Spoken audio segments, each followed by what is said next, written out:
voice is an instrument, just like the trumpet player or anyone else. Well, the first thing we need to do is to learn to speak with correct breath management and a very resonant vocal quality. If I talk like this, I'm not really resonating very well. It's rather breathy. So we don't want that. We don't want you talking through your nose, which some people do sometimes, and it gets very, very nasally and uncomfortable and to listen to for any length of time. And we also don't want to do something that I hear a lot of today. I hear it in television and I hear it on the radio. It's speaking with vocal fry. And when you speak with vocal fry, you hear kind of a grittiness in the voice. Your voice kind of goes down like this, and if you talk like this for very long, your voice gets very, very tired. So we don't want to do that. We also don't want to speak at too high a pitch. Where you're way up here and you're talking like this, that's not good for your voice. And neither is talking way down here. You want to find what is your optimum vocal pitch, and that's 2 or 3 pitches. And generally speaking, you want to stay within that range.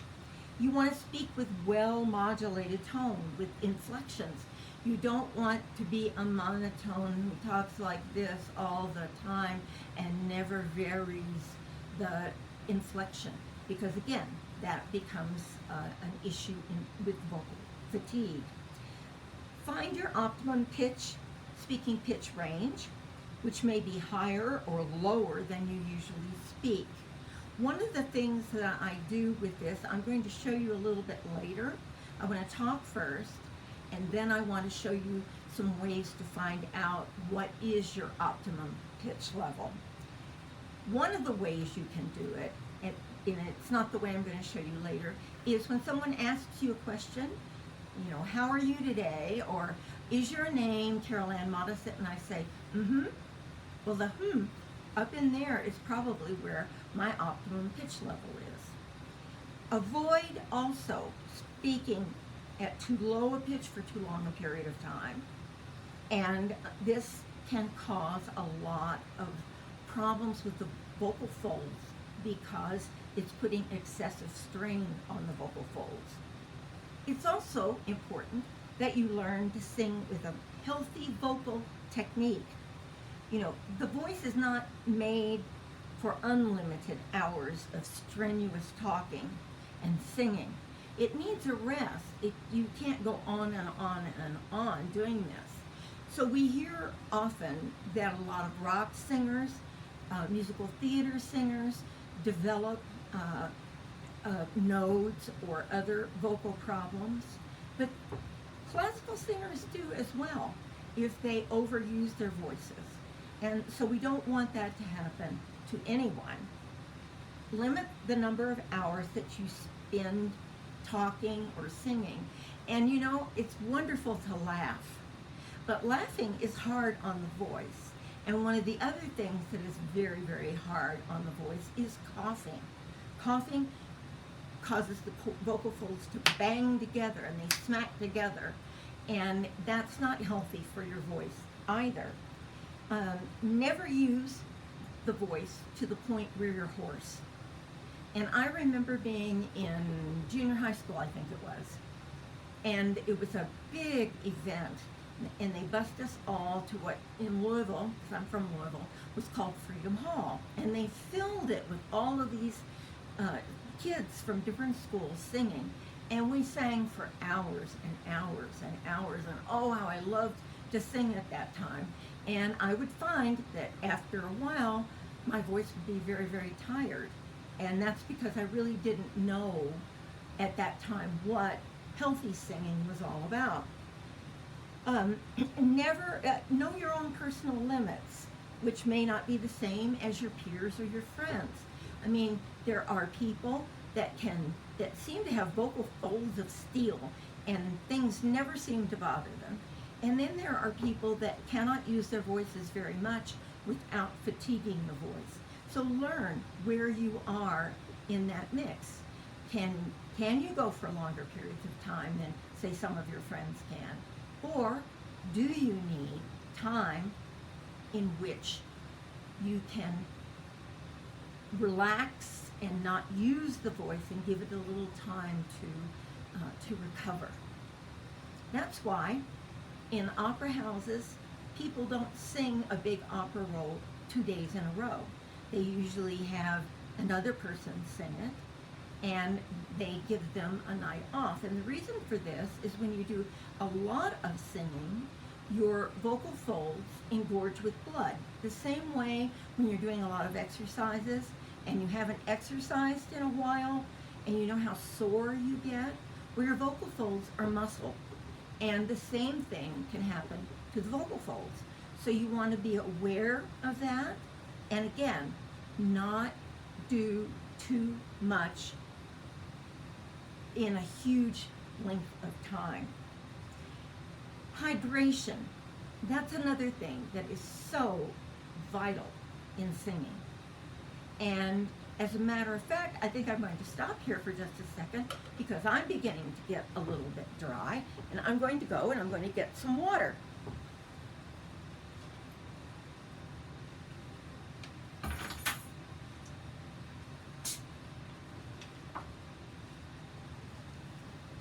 Well, I should have had the water right here, but I didn't. So, but now I'm going to drink some water. We live in a very dry climate.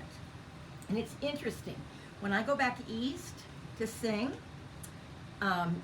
it's so much more moist, and I find, oh, this is so much easier.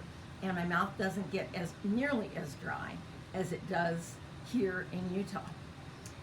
Okay, so hydration, that's really important for adequate functioning of the voice. You need to drink, and this is going to sound like a lot, 8 to 12 large glasses of water per day. It's important. There is a saying by a man named Dr. Van Lawrence, and he was a doctor that treated singers a great deal. And his famous line was, pee pale. When your urine is a pale color, then you know that you're hydrating well. If it's a darker color, then you know that you are not. And so you need to be aware of that. And also some medicines will cause your urine to be brighter in color. So be aware of that as well. You can tell, I said, if you drink enough water, then your urine will be pale and colorless. Avoid dehydrating liquids with caffeine or alcohol, and I don't think I need to say much to you about that. If you drink caffeine, offset it with water. And don't smoke. Smoking seems to be coming back into vogue, maybe not so much here in Utah, but so many of the programs that are on now in the movies have gone back to the 50s when smoking was considered, and the 40s, when smoking was considered to be very sophisticated. And I remember that, and besides I grew up in Kentucky, which is tobacco country. And now, I've never smoked, but if you get around the outside smoke, say, if you happen to go down to Las Vegas and just walk through a casino, not even go into the casino to gamble or anything like that, then you're going to find that you smell that smoke, and I find it to be harder for me now than when I was growing up in Kentucky. Vocal rest, your voice is resilient, but it does require adequate rest for recovery. So make sure you give it a chance to rest. Try to maintain regular sleep patterns. And I know that that's difficult when you're a student and you've got papers that are due or tests that are coming up. But if you could get in the habit of regulating your time so that you get a decent amount of sleep every night, that would be so much better for you. And one of the things they have found is that teenagers need more rest, and that they function seems better as the day goes on. And so try to make sure that you're on a regulated schedule with regulated sleep patterns. Avoid strenuous use of the voice when your body is really fatigued, because then you're going to overwork the voice again, and that's something that we do not want to have happen. Hygiene, colds, and now that we're in this COVID mess, it's really important that you do things that will help you avoid being around germs for everyone now. And I know a lot of people are resisting this and going against it, but they have found that wearing a mask is the safest thing that you can do to keep the germs from you inhaling them or exhaling the germs to somebody else who's more vulnerable. And you want to wash your hands with hot soapy water. You want to do a perfect thing that I found that's great is sing happy birthday to yourself. Happy birthday to me. Happy birthday to me. Happy birthday, dear Carol. Happy birthday to me. And the other thing is make sure that you scrub your nails as well with that hot soapy water. That's even better for you than all of these sanitizers and everything. Hot soapy water, and do it several times a day. Try to, and you've heard this over and over again till you're sick of it, about touching your face, because the virus gets in through our noses and our mouths, and so we want to make sure that we keep this area covered when we're around people, a lot of people. Viruses often get into our bodies, as I said, with the hands. So if you're not keeping your hands clean and you're not washing them a lot or sanitizing them a lot, all you have to do is to touch a surface where the virus lingers. The virus tends to linger more on metal surfaces. It doesn't, from what I have seen and read, and I've been reading a great deal lately, it doesn't seem to stay on paper very long, but it does on metal and somewhat on wood. So be aware of these things. And I'm sure that where you're going to school, they have you wiping down your chairs and your desks and your computers and all these things. And yes, that is a good thing that you do. Okay. The next thing I want to talk about is drug use. Avoid unnecessary drug use. Many prescription and over-the-counter drugs can affect the voice, so you want to avoid that. If possible, now it's not always possible. Sometimes you need a drug to stay alive or to get better, or there's so many reasons why you might need a prescription drug. Ask your doctor, and this is a thing that I think we sometimes forget to do. Ask your doctor about what are the side effects. How is this going to affect me when you are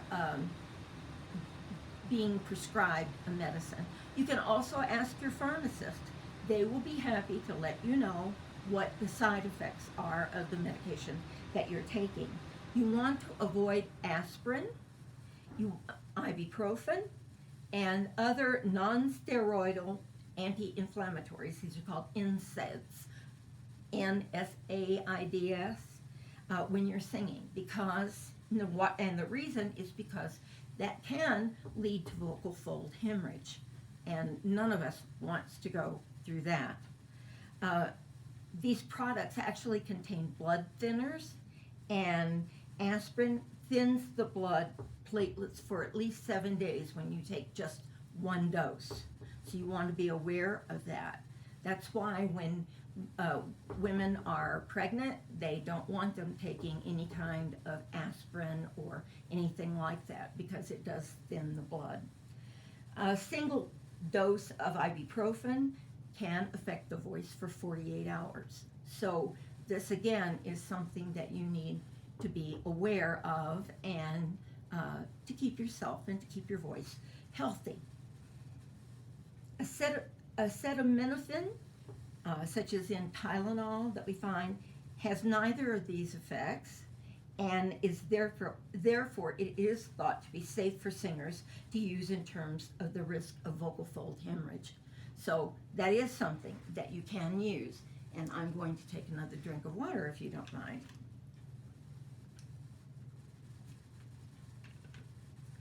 Too much above normal of vitamins A, D, and vitamin E can also lead to thinning of the blood and can be a risk to the vocal folds. Performance-altering drugs can affect the voice by altering the singer's perception of their performance, usually making them think the performance is better than it is. And I can attest to this. Years ago, I had a concert that I was doing at the University of Colorado. And I had been really sick and had had a horrible sore throat. And I went to the doctor, and he prescribed prednisone for me, which is a corticosteroid. And they prescribe it sometimes when you have shingles. They prescribe it for various skin conditions. You get some prednisone. Well, I was taking the prednisone, and I was up and I was singing, and I had made it through quite a bit of the concert, but then all of a sudden I felt something didn't feel right. And at that moment, I decided I am not going to sing anymore. I will apologize to my audience, but it's best that I don't utter another note. And I rescheduled the concert, but it took me several weeks then after I did that to get back in good vocal shape. And I should have known better, but I thought, oh, I can soldier through this. But that was not the wise decision for me to do.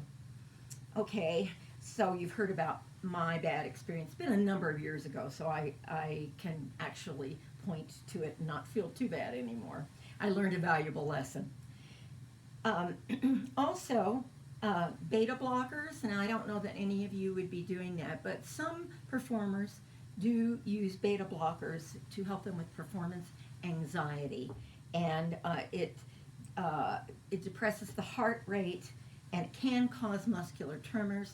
So they work better for instrumentalists, I think, than they do for singers. And so that's something else that you should avoid. Alcohol can inhibit memory, and it can limit your fine motor control, and it also dehydrates the body.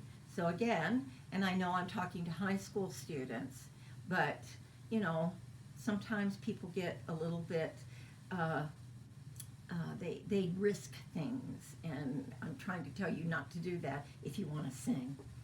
Marijuana is also, it's the worst thing. It's worse for the voice than tobacco is. So again, you know, we have it for medicinal reasons for people, say, who have cancer, but for voice, it's not good. Again, it's a smoke inhaled type of thing, although you can now get edible marijuana if you're needing it for a medicinal purpose. Physical fitness. All singers really benefit from cardiovascular exercise. Running and those kinds of things are really, really good for you to do. Probably not during the age of COVID, but who knows. Good physical fitness helps you to stave off illnesses too, right? And good physical appearance aids in winning competitions and in getting roles. You know, if you want to be in your best shape, because now with HD TV, and the Met has their HD broadcasts in theaters, and you go to the theater, unless it's a character role, you expect that your people that you are watching are going to be in good physical shape, and they're going to look good on stage, right? And so that's very important. Singers need aerobic fitness to sustain energy when they're performing. You have to have a lot of stamina to sing an opera because you're singing for 2-3 hours, sometimes 4, depending on what opera that it is. But the same thing when you're doing choral singing. You know, you're doing a great work like Elijah or the Messiah or any of these wonderful works that Schubert Mass in G. There's so many wonderful, wonderful choral works. The Brahms Requiem, the Mozart Requiem. These are all such fantastic, fantastic music. And you want to make sure, again, that you have the stamina to be able to sing that and to be able to stand there or sit there and stand there. So a regular exercise routine is really essential for singers. The other thing that they have found is if you get aerobic exercise every day, it makes your brain work better. It makes it fire better. And that's another thing. And it kind of wards off, they're finding that it wards off dementia in people as they get older. So not that you have to worry about that right now, but someday you may have to. You want to eat a healthy, balanced diet with attention to foods that have a low glycemic index. And this allows for a slow release of glucose into the bloodstream. You want to be particularly careful of eating a lot of sugar. Excuse me, I'm going to take another drink of water.